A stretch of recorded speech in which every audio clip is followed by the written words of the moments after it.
Getting stuck at a railroad crossing is bad enough when the train is dozens of cars long. When it's not moving, it's a roadblock, even in an emergency. For our citizens, it's an inconvenience. For the rail companies who do get fined, it's just the cost of doing business. For us, it's life and death. First responders are looking to Congress to get this train off the tracks. One more week until you're holding your ballot. That's one more week of me trying to answer your questions about a property tax ballot issue that seems impossible to simplify.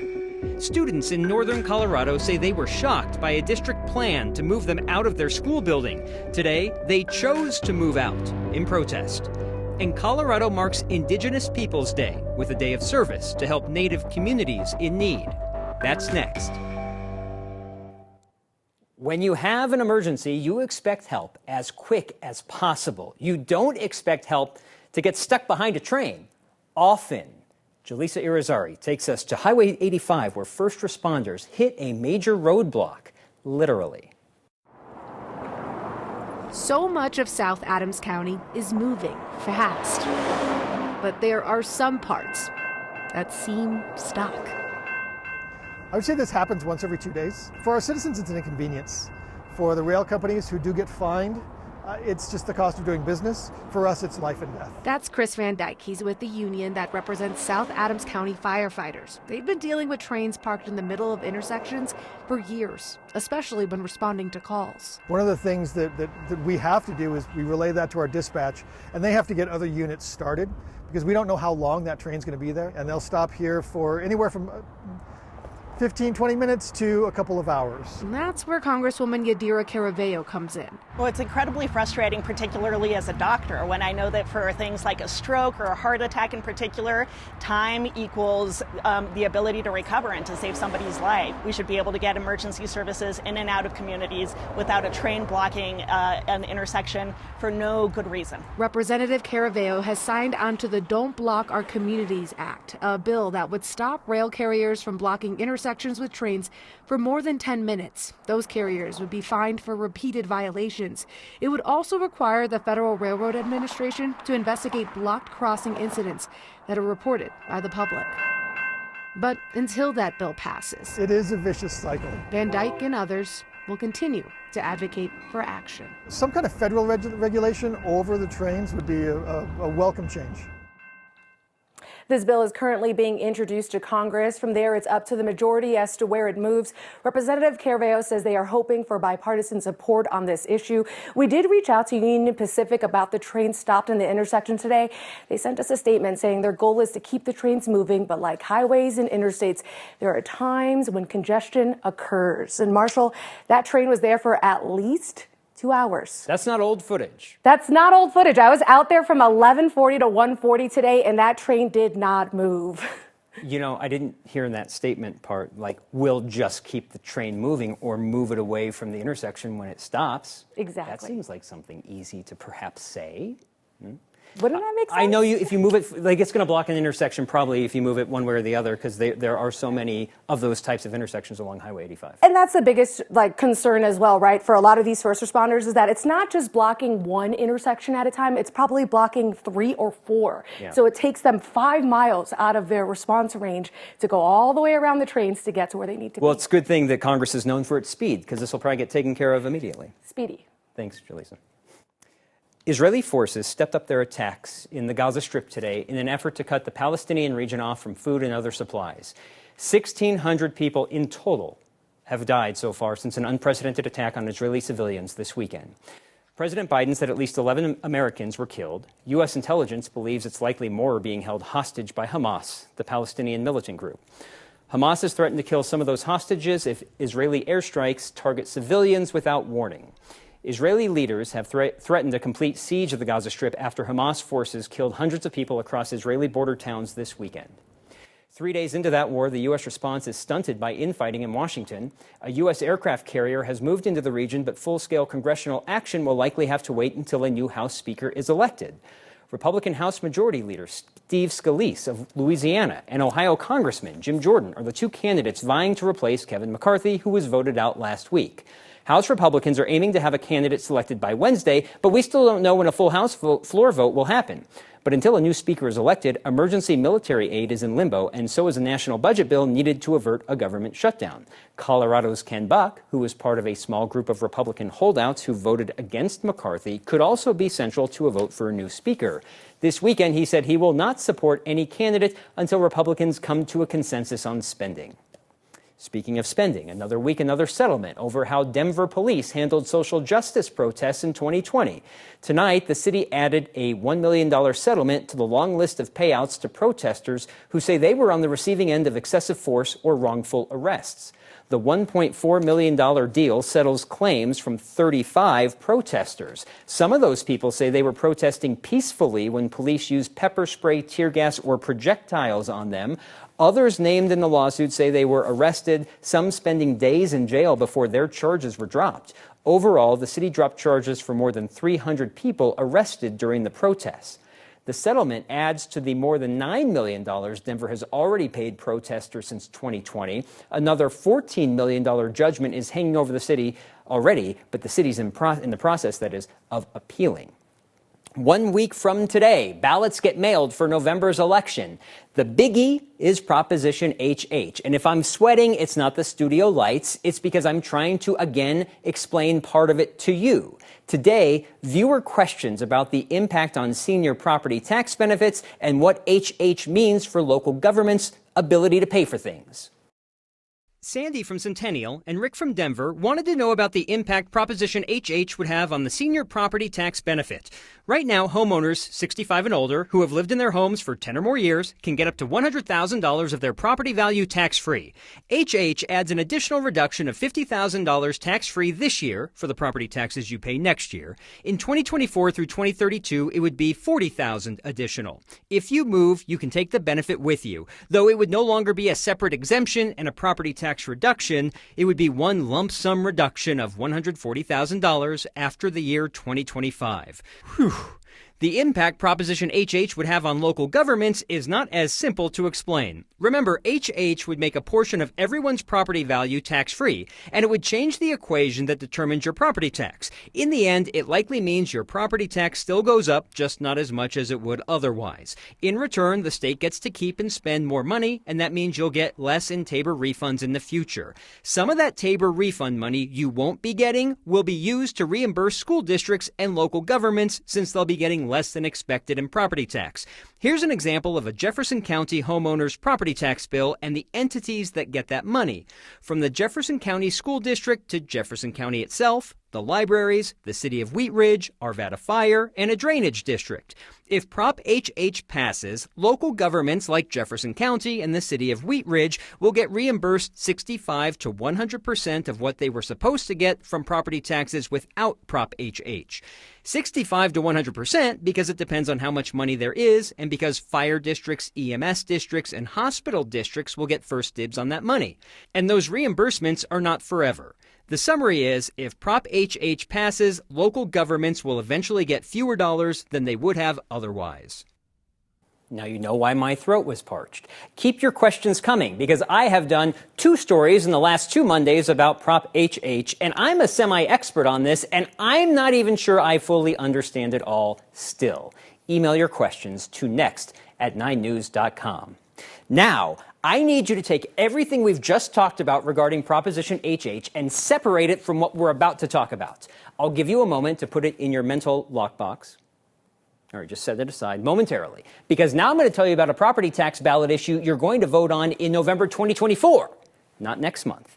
The ballot issue in November 2024 would limit property tax increases to no more than 4%. Here's the thing. The state does not control local property taxes, so if property taxes are estimated to go up more than 4%, the state would likely have to change the property tax equation again to get the math to work out.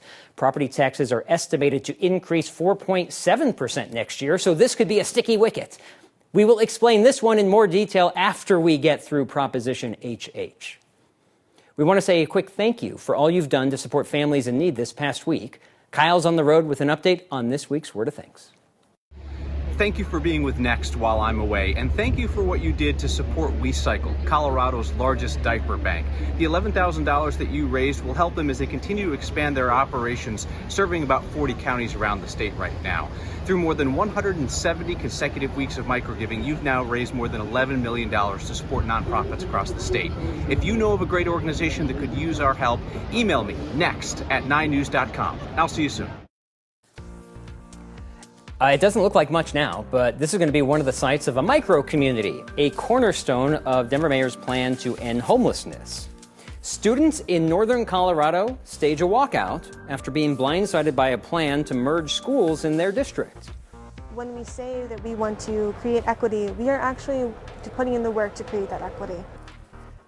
On Indigenous Peoples Day, students in Denver work with an indigenous nonprofit, putting food on the table for their neighbors in need. That's next.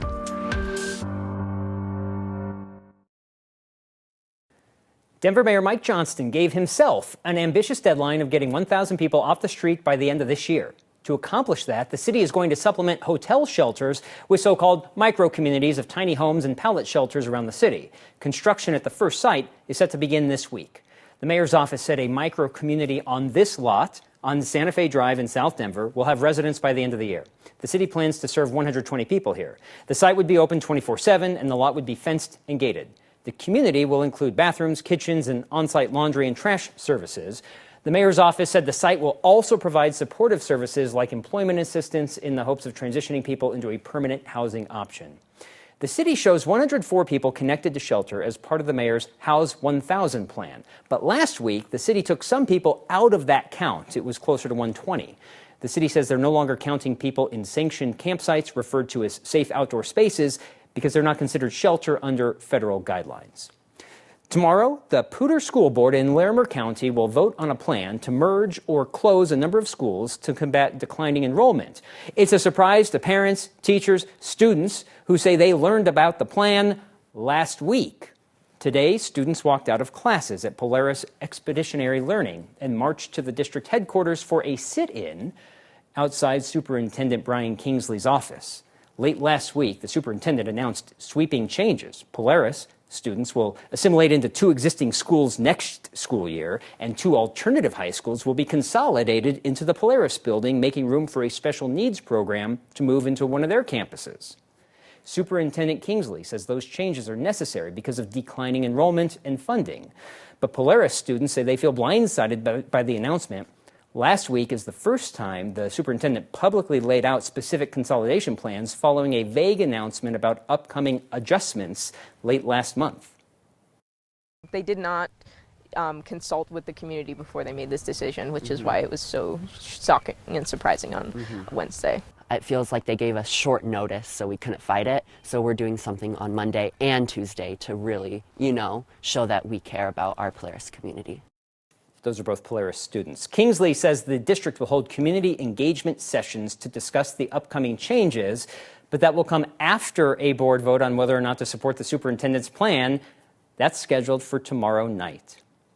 Hey, I can say it one time. Crispy Donkey is back, and I think after your trip overseas, you were happy to come back to this fall weather, aren't you? I actually am. I was kind of missing it and getting a little FOMO while I was in Europe of seeing all those beautiful fall colors, and I know we're still dealing with some of those into the high country, but for us here along the Front Range, well, I can tell you, I was in Greece and Cyprus last week, and we basically had the same temperatures in those places that we had today here in Denver, with a high of 80 degrees for us. A lot of 70s and 80s on the Eastern Plains, 60s, 70s into the high country. Beautiful day for some of that leaf peeping for those of you lucky enough to get up there for your day today. And tomorrow, also looking nice before some big changes ahead. So it's going to be a little bit on the breezy side for tomorrow. No big deal. So one more day of this kind of late summer feel before a sharp cold front pushes on in from the north and west. This is going to bring much cooler temperatures for Wednesday into the high country, and then Thursday for us here along the urban corridor. And speaking of the high country, you could be talking about some snow. In fact, in some cases, probably our first significant snowfall of the season. And I think mainly along and north of I-70s, we're going to be looking at those highest snowfall accumulation potential totals for us. In some cases, could be talking about maybe 6, 7, 8 inches of snow, flat tops on east here through the parks, Medicine Bow and Rocky Mountain National Park ranges and that part of the state. 7-day forecast. We stay warm, as I mentioned, for tomorrow. Start to cool down Wednesday. For us here along the Front Range, some rain for us on Thursday, and then Friday, it's just kind of chilly. And notice those overnight lows dropping into the upper 20s for Friday and Saturday morning. First freeze of the season, very likely this week. This year we're cultivating 3 sisters, which is corn, beans, and squash. An Indigenous-led nonprofit is sharing the fruits of their labor with the rest of their community. Today they got a helping hand as Denver students put in some sweat to mark Indigenous Peoples Day.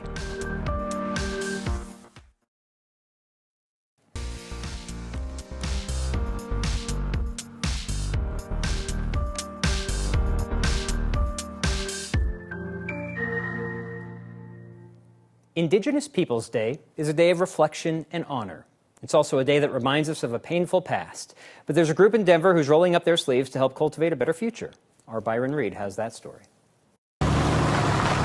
Sometimes getting dirty hands in the garden can help with the recognition of a painful history. I just feel like it's important to give back to those who might not have those same opportunities or who might have been disenfranchised or oppressed. Ren Perrick is a student success coach for City Year Denver, a group that's spending Indigenous Peoples Day helping the underserved as part of their service. Just because of what has happened in the past doesn't mean that we necessarily are required to follow those same regulations or same examples. And we're moving towards a better future, a more equitable future. Ren's using her hands. It's amaranth. It's really cool. It actually turned my hands red. To make a connection with a group called Spirit of the Sun. This year we're cultivating 3 sisters, which is corn, beans, and squash. A local Indigenous farming nonprofit with the mission of empowering Native communities through their food share program. Every Friday and Sunday we provide the food from our gardens as well as from Denver Food Rescue and Food Bank of the Rockies to Indigenous elders and families in Colorado. Evelina Kirkpatrick is an Indigenous agricultural team member for Spirit of the Sun. She says she hopes the community-based support goes beyond their gardens. Today they planted a seed within their hearts that is going to continue to grow and encourage them to continue doing this work with the land and with their communities as well. So at City Year, we believe in educational equity. And so today we're serving the land that we are actually on. And we couldn't think of a better way to do that than to do that here for Indigenous Peoples Day. If it comes easily off the plant and it's white, then that means it's pretty much ready to harvest. The goal is to put in the hard work and learn from the past. When we say that we want to create equity, we are actually putting in the work to create that equity. For Next, Yes, I'm very excited to get my hands dirty. I'm Byron Reed. After that morning gardening session, City Year Denver's core members ended the afternoon with a day of reflection that included guest speakers from Indigenous groups like the American Indian College Fund. Against my better judgment, I'm going to try to quickly answer a Proposition HH question next. Thank you to Jan, Kathy, Edward, and Ross for writing in about Proposition HH, but I'm going to end tonight on Raymond's question. What happens in the event there is no Tabor money available in the future years? Are all those services and cities just out of luck? Raymond, if it passes, there's going to be this much more money that the state can keep and spend. So any Tabor refund would be up here. It's this money that would go to those cities and fire districts. So the money that the state gets to keep above what it can now would normally be a Tabor refund. Instead, it's used to pay these other things, and the Tabor refund wouldn't exist until it's higher. I know that probably doesn't make perfect sense. I did the best I can in 45 seconds. We'll try again next time.